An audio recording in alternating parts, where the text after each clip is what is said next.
will be starting with the presentation.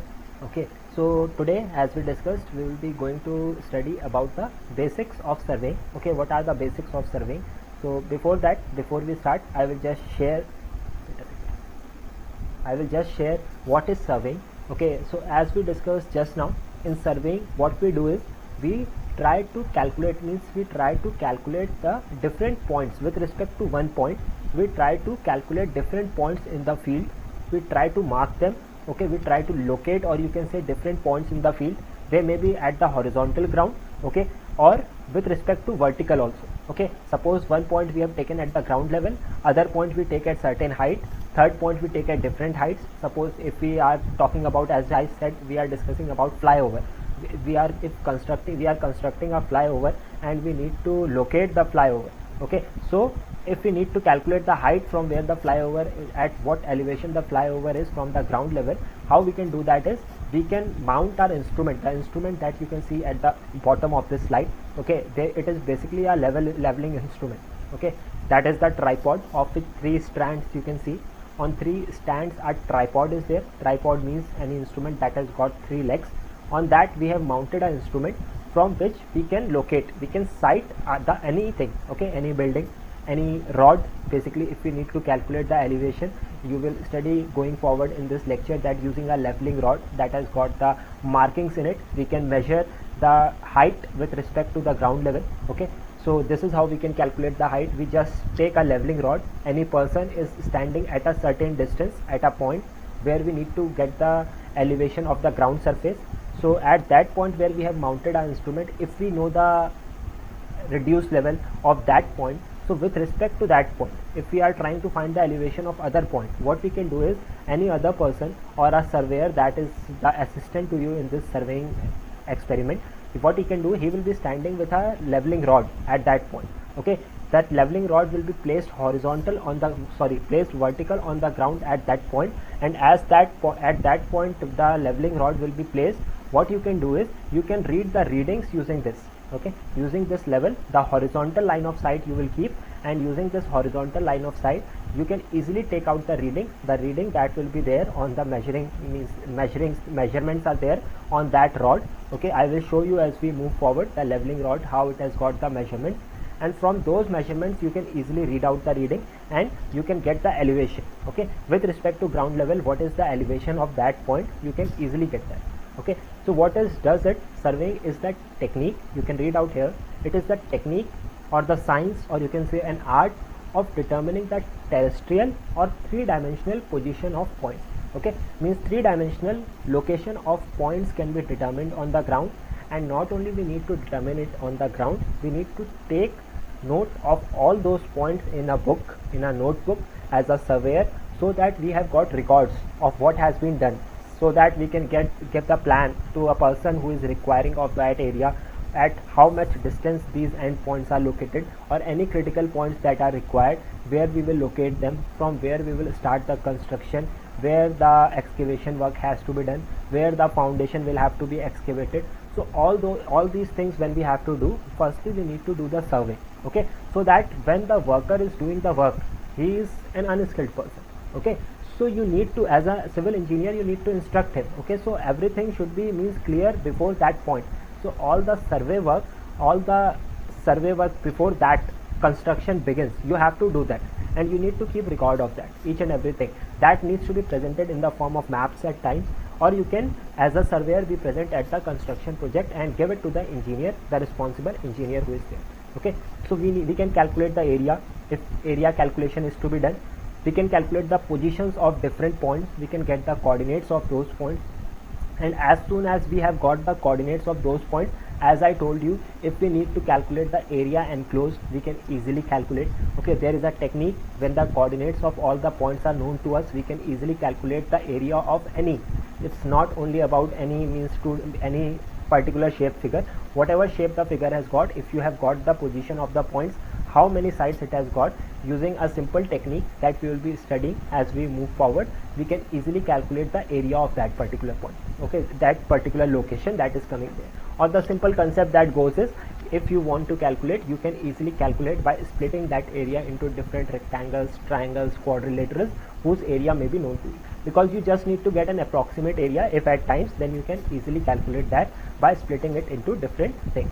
Okay, or what we do, if you would have heard of trapezoidal rule, Simpson's rule, these are the rules that have been given to calculate the area. Okay, and further when we do excavation and filling work, we also use these formulations to calculate the volume of excavation and fill that has to be done.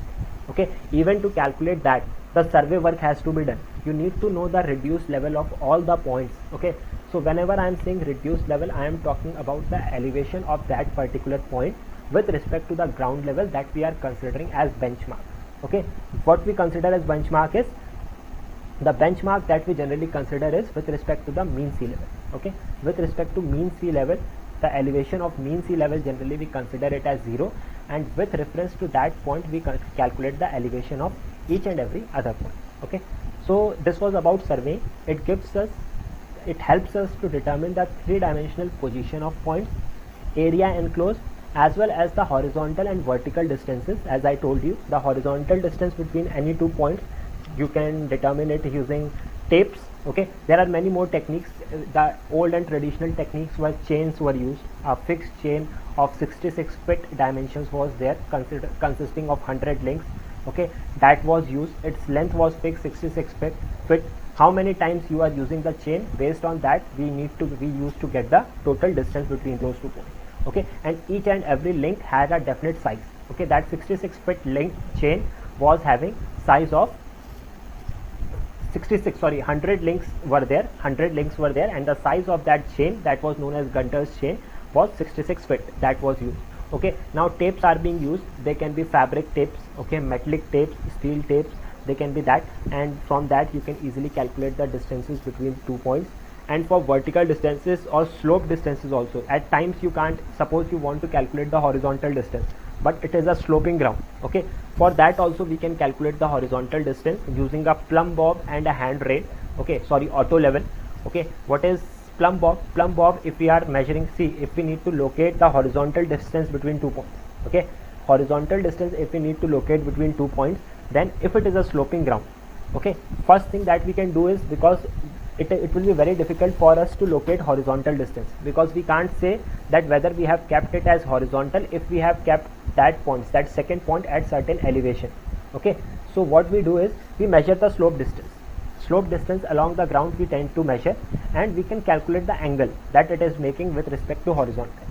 Once we have got the angle and the slope distance, then again using trigonometry formula, hypotenuse is known to us, theta is known to us, we can calculate the horizontal distance between 2 points. Okay, we can do it this way, or what we tend to generally do is we try to calculate the horizontal distance directly. Okay, for that we use plumb bob. I will show you in this slide only, I have attached, or maybe next lecture.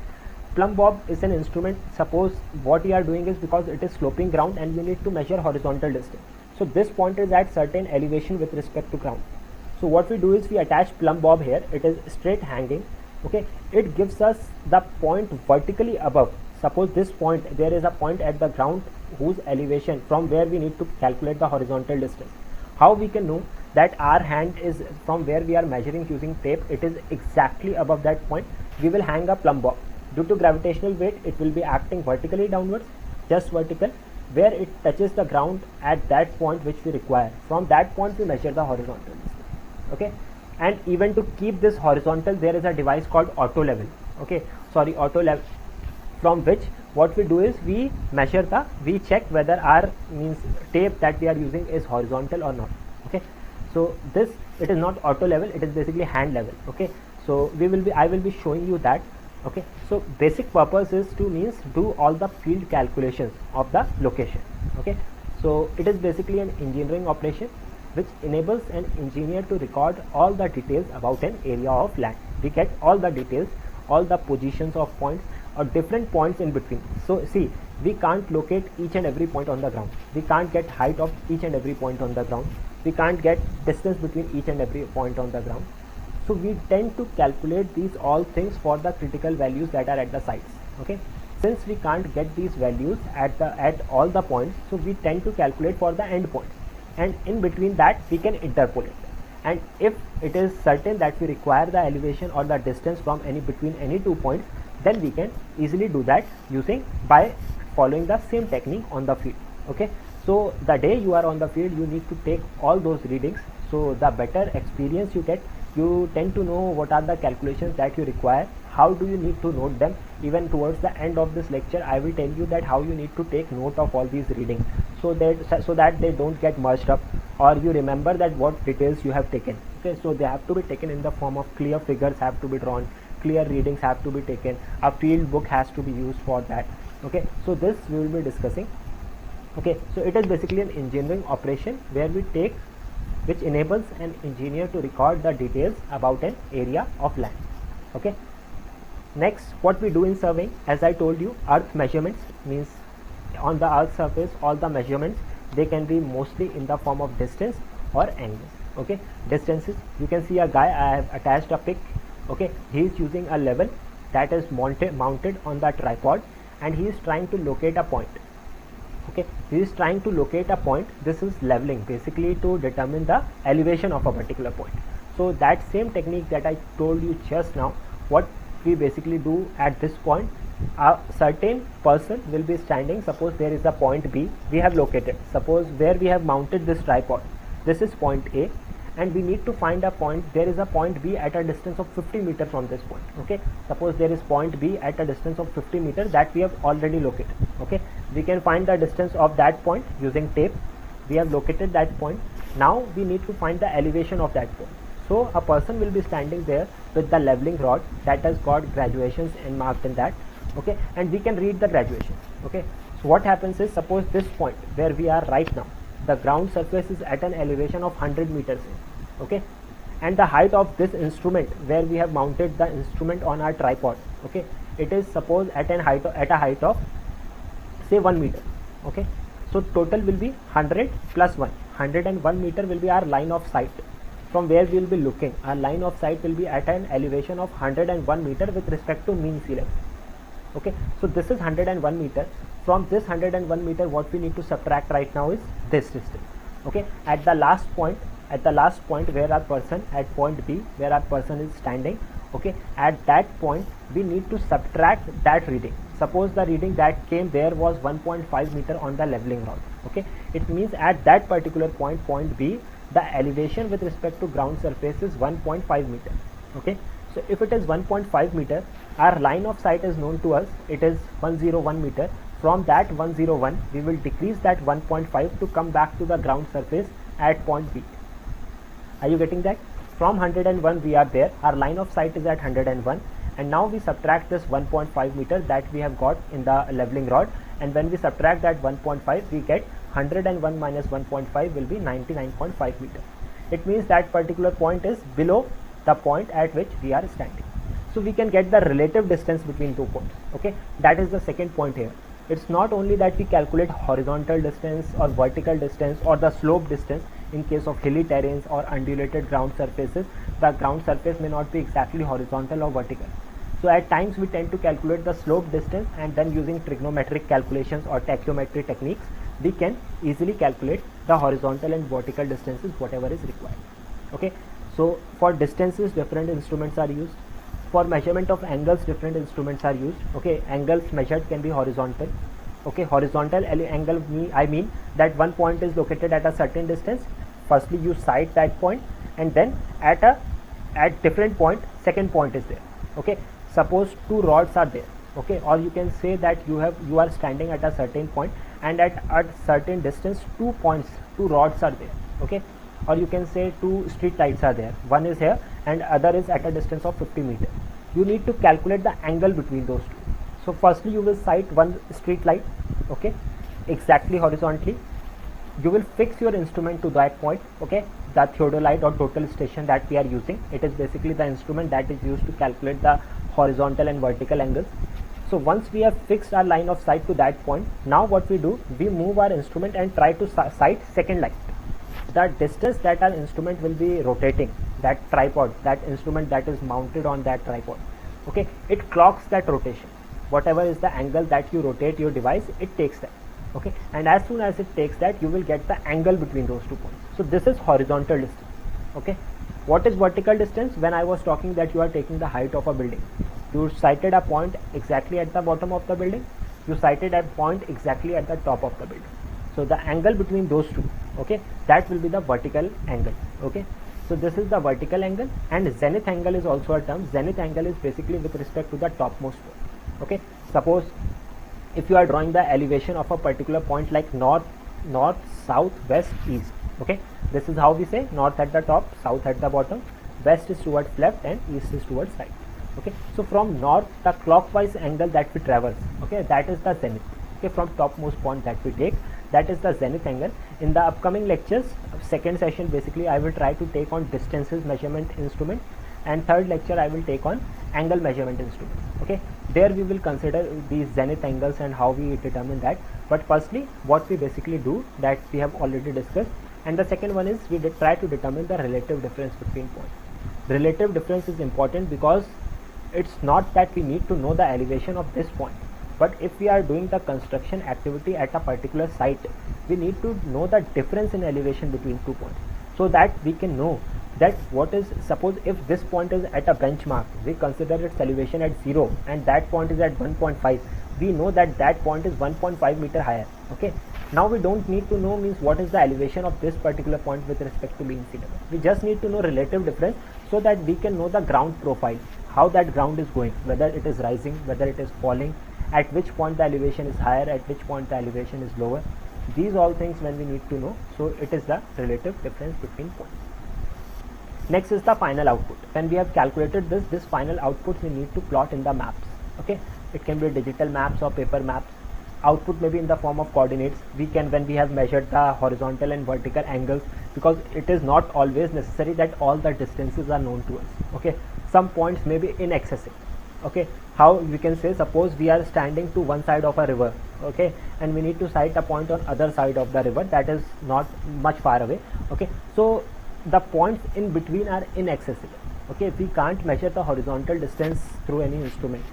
For that case, what we need to do is the coordinates, we can measure those with the help of angles.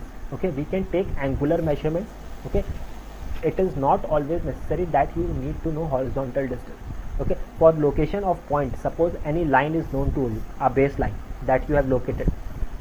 With respect to the end point of that baseline, if you know the angle of any point, and with respect to the second end point of this baseline, you know the angle of that point. So if you would have studied trigonometry in your 10th and 12th, you would know that from 2 points, if the angles are known to us, then we can easily locate that third point, because it will be forming a triangle for which we know these 2 angles and the distance of this line. This line is towards our side. Okay, we know this line and the angle of that point which we need to locate from the other 2 points. Okay, so when we know this, we can easily find the final output. Okay, that may be in the form of coordinates, and then using the angular measurements we can find the lengths as well as the coordinates of any point. Okay, next, third comes after this, why surveying is important. Okay, this is the next part, that why surveying is basically important. Okay, so it is required for planning and designing of all buildings. Okay, we need to design any building. Okay, see, they have shown all examples for buildings, for parks, for sewer lines, roads, bridges, tunnels, any construction activity that we are doing. For designing that, surveying is important before the construction project begins. Okay, same reason we need to demarcate the boundaries firstly. Okay, you can't do construction on an area where road is coming. Okay, so you need to locate your points, the area that has been allocated to you and where the construction activity can be done. Okay, thereafter, if you need to know the area that is enclosed in that field, you can only calculate after you have done the survey. If you need to locate few points, okay, means to the horizontal control, then you can locate those points. You can get the RL of those points, and any obstruction that is coming you can locate with the help of any survey activity. Okay, so for planning of any activity, any construction project that you do, surveying of that particular site is very much important. Then for project construction of any magnitude, whether it is highly financed project, a very large construction project on national scale, okay, or it may be a short project, a state government project, construction of any roads, any curves. Okay, means there are so many activities that when you will explore, then you will get to know. Okay, even if you know that curves, means when you are driving, a curve that comes, okay, means a rotary that comes, there the construction activity means what should be the super elevation, what should be the radius of that curve, so that the vehicles that are rotating do not slip off, okay, means they should get adequate friction, the road path should be clearly visible, okay, what is the maximum speed that can be there. For that also, what is the super elevation? Super elevation is outer surface is projected upwards a bit, okay.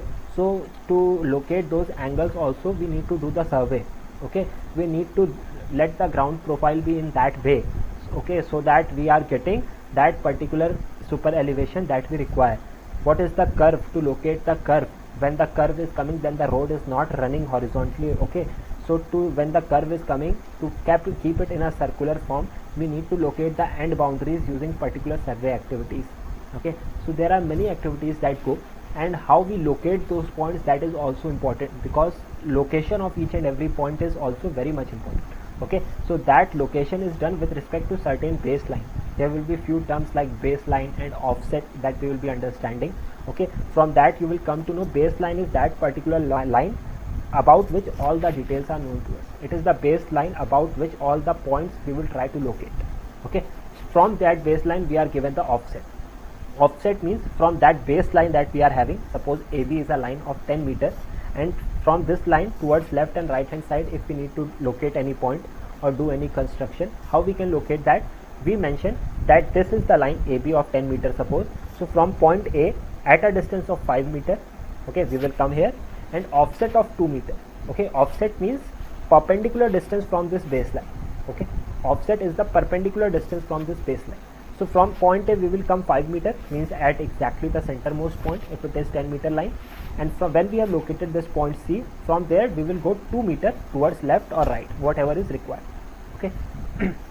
So this is how we can locate our points. Then to fix the national and state boundaries, same demarcation of boundaries, okay. To prepare topographic map of land surface of the earth. What is topographic map? Okay, means contour maps, if you would have heard, as I told you. What is contour? Contour basically represents that it joins the points of equal elevation, okay. If you would have seen contour maps, okay, what they do is they even show us the elevation of those points, and once it shows the elevation, the maps get so clear. Why? Because suppose you know this point is at an elevation of 70 meters, and the next point as you go, it is at an elevation of 60 meters. It means there is a trench, okay, means there is an excavation, because the elevation is decreasing. If there is sudden rise, it means there may be any hill, okay, or the elevation may be rising at that point. If the elevations are more or less same, it will be plain ground, okay. So what is the slope at that particular point? What are the different means geographical features that are located? Valleys, ridges, hills, mountains, each and everything is shown on the topographic map, so that we can get to know the ground profile there, okay.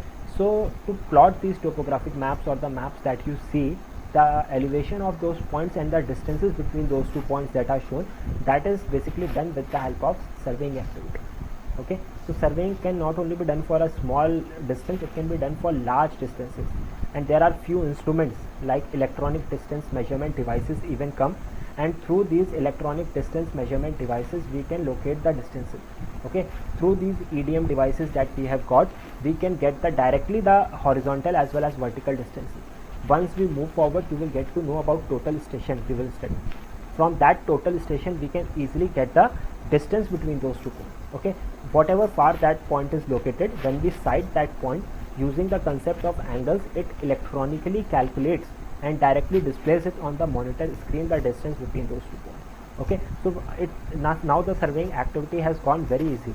When you explore these things, you will get to know how easily the survey of any project can be done, and how much important it is, okay.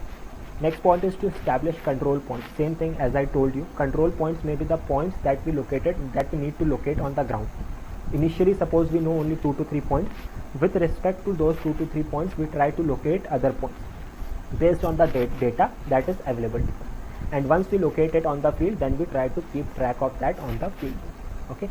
So this is important, and because of all these activities, surveying is the basic requirement of all civil engineering projects, okay.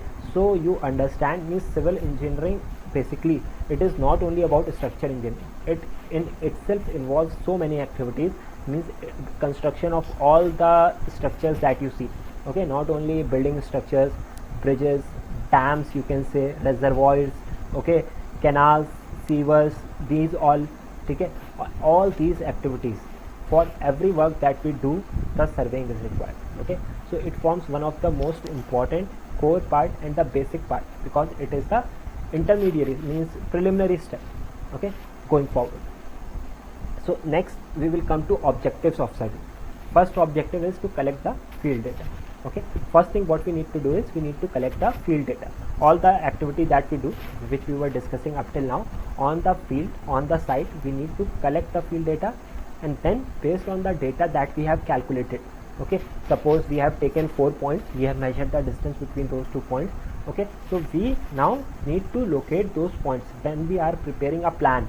Okay, so plan is basically prepared, or a map is basically prepared to a certain scale. You are trying to project an area of say 100 kilometer square on a piece of paper. Okay, so there may be certain scale. On x-axis, suppose you are taking 50 meter as 5 centimeter, or 1 centimeter equals to 10 meter. Okay, so based on that, the points that you have located on that map, you need to locate them, the distances you need to locate them, the distances between those 2 points, and the elevation of those points you need to locate it on the map. Okay, and once you have done this, once you have prepared the plan or map of the area, so it is very important, and once it is done, it can be used for any activity to at least get track of that area. Okay, so firstly we need to collect the field data, then we need to prepare plan or map of the area that we have surveyed, and third activity that comes is to analyze and to calculate the field parameters. Okay, because as I told you, once we have taken the readings, we need to do calculations also simultaneously, and it is very much insisted that all those calculation work should be done at the site at that point. Okay, because if you keep track of the activities that you have done, the survey work that you have done, and you don't do the calculations, then maybe at few points there may be errors that may creep in. Okay, that may be due to any activity, it may be due to instrument error, any random error, even human errors can creep in, because we are, as a humans are taking the reading, we can even report wrong readings to the surveyor by mistake. It can happen. Okay, suppose it is very hot and humid day, or it is very tedious day, there may be that mind is not functioning and many errors may occur. So once you do all the calculations at that point and verify those results, okay, you should prepare the plans, you should prepare the maps using scales. Okay, all those means not you are going to prepare the plan, but all the surveying activity that you have done of a particular site on that particular day. Okay, you need to do it that time, and you need to do all the calculations on the site itself. Okay, you need to get the data rectified or verified, then only you can means say that all the calculation work that has been done is correct. Okay, so it is very much important that all the calculation work has been done on the site. Okay, though at times it is done means at the home, means once the track is taken on the field, all the data is taken, it can be done afterwards also. It depends on means how much large scale project it is and requirement on that particular day, but for accurate measurements it is insisted, because what happens with day also, sometimes measurements change. Okay, I will tell you, means there are few errors that basically occurs. Okay, it may be means suppose you are measuring the horizontal distance using tape. Okay, due to effect of temperature, rustiness, the dimensions of tape may also change, environmental conditions, or it may be get folded up at times. Okay, these things may occur, so due to these things errors may occur. Okay, means it needs require repair, because it has been from a large time it is being used, same instrument is being used. Okay, when you are using leveling, you are not getting the centering, the line of sight that you are sighting, it is not horizontal. Okay, line of collimation is not horizontal. So there are certain errors that may creep in the calculations. Okay, so once they are rectified, because with most of the calculations the verification purpose is also there, and they can be verified at the site itself. Okay, using simple mathematical calculations that you will get to know further, and some things you can explore at the site by yourself also. Okay, next is to set out field parameters at the site for further engineering work. Okay, we need to set out the field parameters that have been taken for other engineering work. Whenever any other construction project will be done, it is not only for this particular work for which you are doing the surveying, but for other activities also it may be required. So once the track has been taken, it can be set out and it can be utilized for any other engineering activity after. Okay, so for this the basic survey is required.